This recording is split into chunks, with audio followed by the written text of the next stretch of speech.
Welcome into this first post-SEC Media Days Pig Trail Nation Extra. PTN Extra, I should say. Evan Kamico alongside Mike Irwin. Thanks for joining us on this Wednesday. Mike, football season a couple weeks away. And there was talk last week, and a lot of it, about the schedule and how hard it is. And when you really look around the SEC, it almost feels like every single week in conference plays a gauntlet. Outside of conference play, well, that's up in the air depending on you ask. If you ask anyone in the Southeastern Conference, they'll tell you it's really hard. If you ask Kurt Signetti and the Indiana Hoosiers, they'll tell you not so much and that they should schedule an extra conference game. So let's have some fun. Let's break down the entire conference schedule as Arkansas is about a month and a week away from opening the season. Week 1 against Alabama A&M. Mike, we'll start with them. Last year, 6-6. They were 2-3 away. They'll come to Fayetteville to open the season. They lost 73-3 against Auburn in 2024. What do you think about the Week 1 game? Well, this is a game where you hopefully kind of have it in the bag by halftime. And then in the second half, you can play a lot of backup people. You can get your backup quarterback in the game. You can have some backup guys in the secondary, backup linebackers, D-line, offensive line, people that maybe not will play a lot during the year, but you've got to have them at least semi-ready in case there's some injuries. Yeah, and last year when we saw that game, or that version of the game, it was in Little Rock to open the season.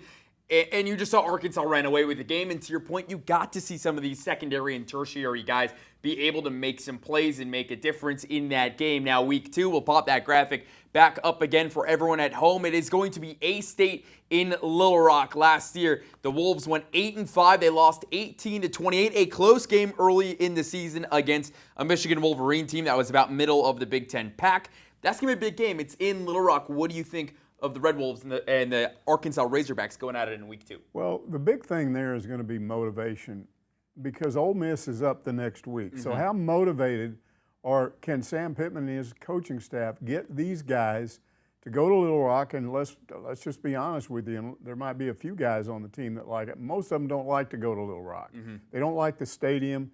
They know it's sort of a home game, but it doesn't have the feel of a home game. So I don't know how fired up they're going to be. You can sit all day long and tell them that Arkansas State is going to come out like a house on fire and try to knock them off. I don't know how you get through to some of them because they don't feel that. Yeah. But I can't say that they won't be motivated, but that's the big issue in this game. Do you have one team that's just sort of treating it like, oh, Arkansas State, okay, and then the other team's going, this is our first chance ever to play these guys. So we got to go out there and represent all those teams in the past at Arkansas State that didn't get this opportunity. So let's just go out like a bunch of kamikaze pilots and sink the battleship. Let's do that. And to your point, Coach Pittman brought up last week about how he doesn't really want to go to Little Rock anymore, and right. They'd rather these games be on campus. And what's really interesting, again, you look on the other side, and Butch Jones, he's excited to play this game. They want to get the chance to play, and they've played against some top-tier teams the last couple of years, and like you saw that Michigan game, they kept it close. Yeah, so that's a really interesting one. Yeah, they're a good team. Mm-hmm. I'm not a great team. Yeah. But they're clearly, I don't know that they're Memphis. I don't know that they're quite there yet. But these are two non-conference games. That one and the one coming up, which we'll talk about in a minute, those are a lot tougher than the team you open up with. Oh, yeah, and the conference schedule just keeps getting harder. The non-conference schedule really after Alabama A&M does. We'll take a look at that third game. Like you've already mentioned, it's going to be at Memphis Week 4, so Ole Miss is going to be the first SEC game in Week 3. We'll talk about that. We'll break that down coming up in a little bit. We've got 2 more games before we take a quick break. And it's at Memphis. It's an 11-2 team from last year. They beat Florida State, and they beat West Virginia in a bowl game. In Memphis, you got to go on the road. It's a sneaky good team. They beat Tulane last year to end the season. It's just a really good Memphis team that I think people might be underselling how good they are because the game we'll talk about next is the real highlight of the non-conference game. Yeah, and that's the problem. What's coming up next again? So I think that's going to be a tough win. I'm going to go ahead and say Arkansas will probably win it, but I think it's going to be really, really tough. They're going to have to be totally motivated, totally not focus on what happens the next week, just in that game. Yeah, let's talk about what happens the next week because that is probably the most anticipated game. It is Week 5 against Notre Dame. Look, this is a Fighting Irish team that if you don't know them from last year, Clearly, you're not that big of a college football fan. They went 14-2. They beat Texas A&M in College Station in week 1 of that season. College Game Day was there. Then they went on the road, and they played really, really good football towards the end. They beat Indiana at home. Then they beat Georgia and Penn State in the college football playoffs, ultimately losing in the national championship game to Ohio State. But, Mike, we talk about that game, and it just felt like that's a game that Arkansas, they have to be ready for. It's going to be a really difficult game. Well, it'll be a great atmosphere, and it'll be full, and provided you don't lose to Arkansas State and do something bad early. So it'll be full. Mm-hmm. You don't have to win that game. You just have to not get your doors blown off. Yeah. So I don't think Arkansas will beat them, but and I don't know how well they'll play in that game, but that will be the real early test of how good is this team. Mm-hmm. So what game in the non-conference schedule will show us what we need to know about Arkansas as we head to the SEC game? I know the Notre Dame game is a little tough because we'll already have SEC play, but what's the game in that you really got your eye on that we will find out the most about this Arkansas Razorback team? I still think it's a road game at Memphis. Mm-hmm. I think that's going to be really tough. Yeah, absolutely. All right, we're going to take a quick break, and when we come back, it's time to talk about the first half of the SEC slate. More PTN Extra coming up after the break. Stick around.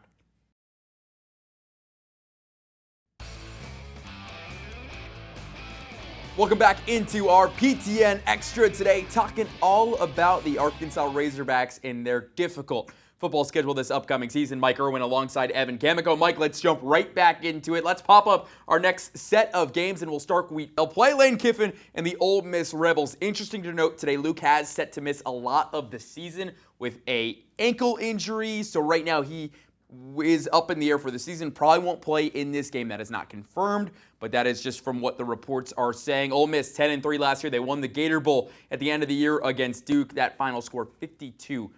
Mike, the Rebels and the Razorbacks. We know the last times they played, it was not close. When they were in Oxford last, it was close. What do you got on this game?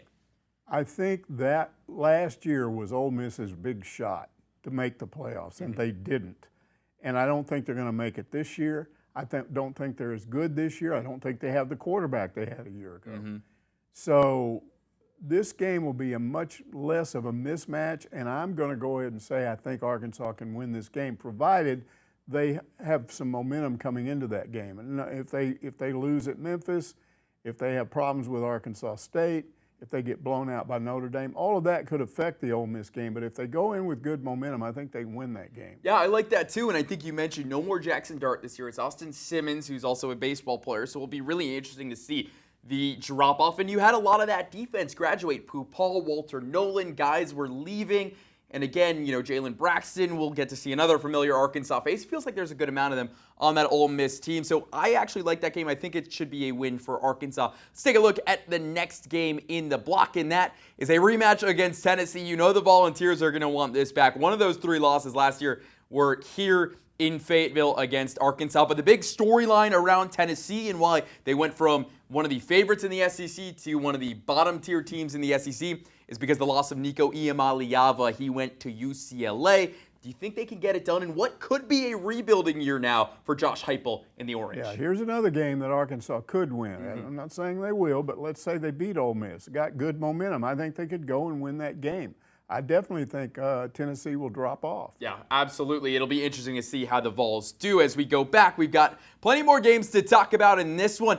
It's a bit of an easier stretch right here for Arkansas when you really think about it. It starts with Tennessee and it continues the next week. No more Southwest Classic. Maybe it'll be still called that, but no more playing that game in Jerry's World. Now it's going to be played here in Fayetteville. The Aggies and the Razorbacks. Last year, Texas A&M went 8-5, lost to Las Vegas Bowl to USC. They got the win against Arkansas last year in Jerry World, but now they got to play in Fayetteville. How different is that going to be for you? You've been here to a lot of these games. Is it going to be a lot of different now? The last time they played on campus, there was no fans. Keep that in mind. How different is this going to be this year? Yeah, it'll be different, and I think the fans will be into it, provided Arkansas hasn't collapsed by then. Again, I'm going to say if you've got momentum, you can win this game. Yeah. If you're losing a bunch of these games, then maybe you won't.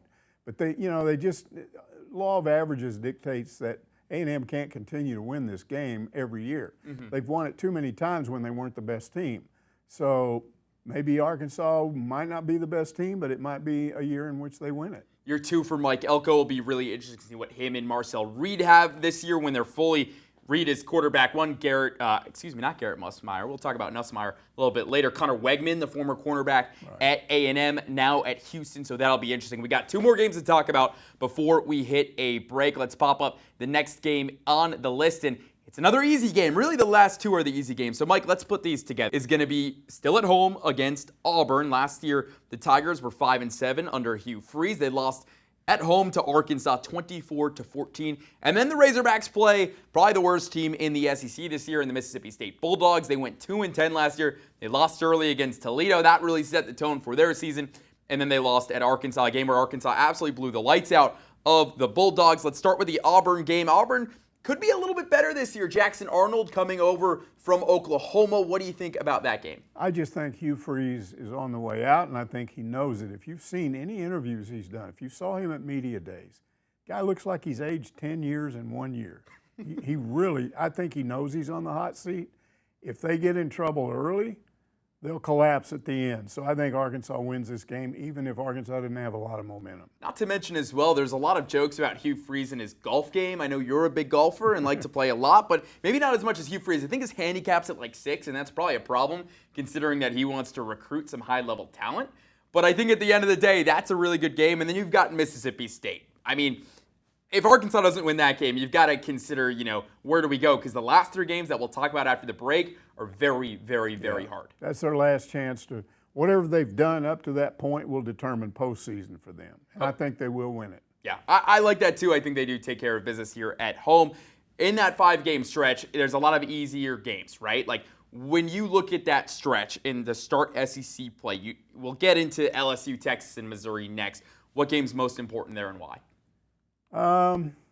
You need to beat Ole Miss. You need to beat Tennessee. You win those 2 games, then the others will fall into place. Yeah, I think there's a real possibility if they do go 3-2 in that stretch that you're going to go bowling because you're going to expect to go 2-2 in the first 4 in those 4 non-conference games. Maybe even, if you go 1-3 and then you're not looking too good for a bowl game. But if you do go that well, they could go to a bowl game and it could be a very fun postseason for us. But Mike, let's take another break. When we come back, we'll talk a little bit more about that daunting 3 games to end the season. For PTN Extra, we'll be back in right another minute. Stick around.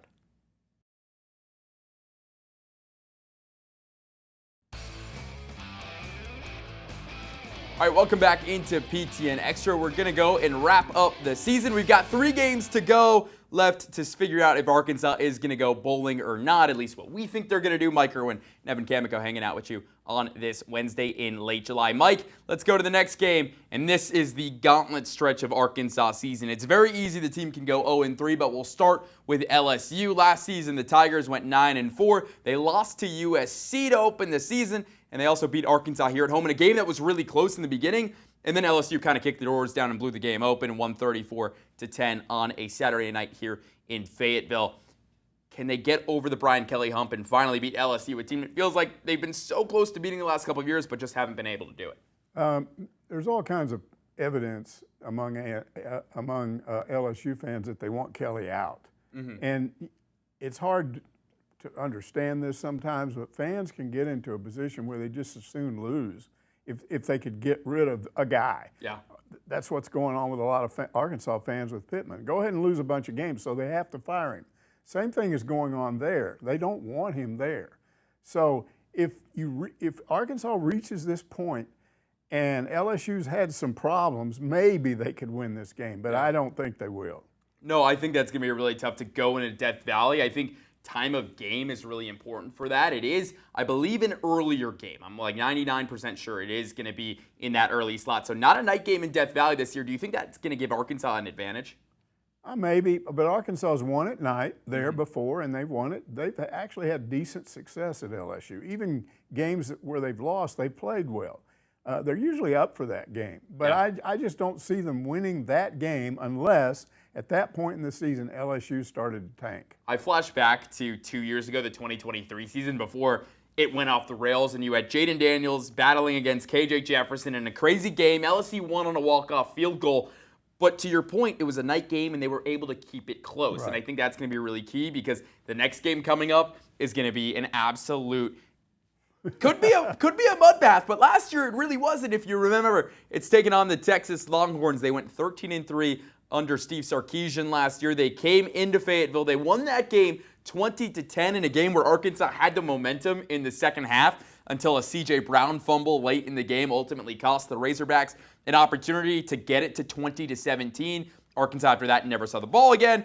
Texas goes on and wins. The Longhorns finished their season with a loss in the college football playoff semifinals to Ohio State 14-28. I know Texas, the big question is going to be Arch Manning. How is he going to look? So I will ask you, do you think Arch Manning will still be at the helm of this Texas team by the time the Razorbacks go to Austin? Yeah, I do, and I think Texas, I don't know how far they'll go in the playoffs. I'm not going to predict that they'll win the national championship or even that they'll win the SEC, but they will beat Arkansas in Austin. I know that you are not a Texas fan whatsoever. No. I've put horns down numerous times on our Pig Trail Nation content. What excites you about going and getting to see this game now played in Austin with two teams in the SEC? Well, if Arkansas would go there and play well, not get embarrassed, that would be good. And if they somehow could pull off an upset, and I'm not saying it's impossible, that would be terrific. But I'm realistic about this. Just because you don't like somebody doesn't mean they're going to play poorly. Yeah. And I see Texas winning this game. I do think Texas takes that one as well. Let's take a look at the final game we'll talk about. And as it has been the last bunch of years, it's the final game of this season. Week 13 against Missouri. The Tigers last year 10-3. They won the Music City Bowl against Iowa. Last year, again, kind of the same story. Late in the game, Arkansas had their chances. It was a snowy day in Columbia, but Razorbacks unable to win. Brady Cook runs in a touchdown, and that's kind of all she wrote. In your opinion, Missouri here at home, is this finally the year the Razorbacks get the Battle Line trophy back? Yeah, I do think they will. I think because it's at home, I think even no matter what Arkansas's record is at that point, I think people will show up hoping Arkansas will at least beat Missouri. Mm-hmm. And if they've got momentum, they'll definitely win that game. I just think, if you look at the history of this series, when Arkansas has played at home, with maybe a couple of exceptions, Arkansas has played pretty well and even won a game in this series at home. So I think they win this one. I kind of like them taking it as well. You look at the quarterbacks, Brady Cook no longer there, Luther Burden also going on in the NFL. He's with Chicago right now, and you bring in Penn State's backup quarterback, Bo Pribula, who wasn't really good last year, and people want to talk about Penn State. And look, I'm a very anti-Drew Aller guy, but we're here to talk about the SEC. We're not talking about the Big Ten. I'll get off my Big Ten pedestal. So I do like Arkansas's chances. I think this is a Missouri team that's going to be a little bad, and not to mention as well, Arkansas stole one of their wide receiver prospects in Courtney Crutchfield, got him to come back to the state of Arkansas. Right. Do you think that could be big by that time? Well, we're still trying to figure out who the wide receivers are early in that season. Could Crutchfield be one of those guys who comes over from Missouri and has a little revenge game? He didn't have a good spring, but yeah, it's entirely possible. Maybe he just went through an adjustment and he'll be fine this fall. But regardless of that, I just think I see Arkansas winning this game. I think the fact that it's at home and Drinkowitz, got to say it right, can't make fun of him anymore because he doesn't like it. Yeah. I think he said some things the last time that they won here, and even went out and posed with some of his buddies, local Arkansas people, who should have been known better than to do that, because it's just like standing there and thumbing your nose at the whole Razorback fan base. And they stood out there and had this smiley picture taken at the middle of the field, like, I own this field now. You just, that's not the way you handle a win like that. Yeah. You compliment the other team, you get your guys off the field, and you're very humble in the post game, and you don't do stuff like that. When you keep waving this flag, Missouri doesn't need to do that. Yeah. Their record against Arkansas speaks for itself. You don't have to pop off when you've done this. Yeah. You do not. Yeah. And I think the fact that they've continued to do this is going to hurt them. Yeah, and you look at the last time Mizzou was here, you remember the fight that occurred. It was a Friday game. This game's going to be on a Saturday now. So it's definitely going to be a different feel for this game, right? It's still that same weekend, still rivalry weekend, but maybe it takes another step up with how close the rivalry game was last year. I just think this is different, and I think a lot of frustration. Arkansas's players are going to get a lot of frustration out in this game. Yeah, definitely. Now let's take a look at the big picture, right? Most, betting apps and websites say that Arkansas is going to win about 5 games this year. What's your record prediction, and do you have them going to a bowl game? Yes, my prediction is, and again, it's based on having early momentum, winning some of these games early that are winnable in my opinion. But if they play and don't get a lot of injuries, Taylon Green's got to stay healthy, and that's a question mark because of the chances he takes sometimes when he runs. But if all of that goes well, I think they can win 8 regular season games. So I'm going to predict that. Could be wrong. And then that gives you a chance for a 9-win season, which Sam Pittman's talked about. But it could go the other way in a hurry, just because of injuries. Yeah, I do like what you got to say. I think the floor is probably 8-4, or excuse me, the ceiling is 8-4 for this team. But the floor on the other side, I think, has to be the flip of that, where it's 4-8. Because to your point, you go 2-0 to start the season, then you lose at Memphis, you lose against Ole Miss, you lose against Notre Dame, and suddenly you're 3-2, staring down the barrel, and then going to Tennessee after that and trying to kind of do the same thing you did last year and resurrect your season and try to get to 6-6. So I'll go with 7-5. I'll be a little optimistic right now. Again, this all has to do to your point of what's going to happen when Taylon in his development. What's going to happen when we see him on the field? Is he going to be able to make some of those intermediate throws that we didn't see from him the last couple of years? Yeah, if you listen to Sam Pittman, he basically said about 80% of the games last year he was hurt and didn't throw the way he's capable. I thought he threw the ball at times pretty well. So if that's the way he throws it when he's hurt, what if he's healthy? Yeah. Maybe he's a really good passer. I'd like to see him dial the running stuff back a little bit and make use of his running backs. His tight ends, I think, can catch the ball too. And then they've got a freshman out of Warren, Antonio Jordan. And everybody tells me, I haven't seen him this summer, but everybody tells me he's a very special player. And he could just come out of the chute surprising people because he's 6'6", 230. He's bigger than Arkansas's tight ends, and he's faster than them. He's a wide receiver. Yeah, and the big questions right now, I think, going into fall camp is Taylon, a little bit on defense, but the biggest one has to be that wide receiver group. Well, that's our predictions right there. We both have Arkansas in this way too early schedule, but believe it or not, 5 weeks away from opening game. That's going to do it for PTN Extra. For Mike Irwin, I'm Evan Gamico. We'll see you back here next Wednesday.